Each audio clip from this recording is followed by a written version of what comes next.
আমজাদা লেখাপড়া শিখতেছস? পড়ালেখা কোনো দোষ নাই, সব দোষ আমার। আমি কইছিলাম আমজাদা তুই কামটা কি করছস? এই 20 লাখ টাকা নিয়ে তুমি শহর ছেড়ে একেবারে চলে যাবে। তোমার নাম কি? আরে আপনি? আমার নাম শিলা। শিলা কি যাওনি? নিশ্চয়ই বেটা আমার পটানোর জন্য কাহিনী করতেছে। এই যে আমি কিন্তু নানার কাছে সব শুনছি, আপনি বলে লেখাপড়া জানেন না। কি সুন্দর পত্রিকা পড়তেছেন দেখি। ধরেন আমি যদি আজকে আপনার নাম লেখা শিখাই, আপনি কি শিখবেন?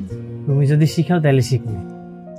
তাহলে একটা কাজ করি, খাতা নিয়ে আসি, আজকে আমি আপনার শিখাবো নাম লেখা। আমজাদা লেখাপড়া শিখতেছস? পড়ালেখা কোনো দোষ নাই, সব দোষ আমার। আমি কইছিলাম মা, আমি তো তোমার অনুমতি ছাড়া একটা ভুল করে ফেলেছি। এটা তো আমাকে লেবার কাদের আলীর নাতনি। আমি ওরে বিয়ে করে ফেলাইছি। আমজাদা তুই কামটা কি করছস? এখানে 20 লাখ টাকা আছে।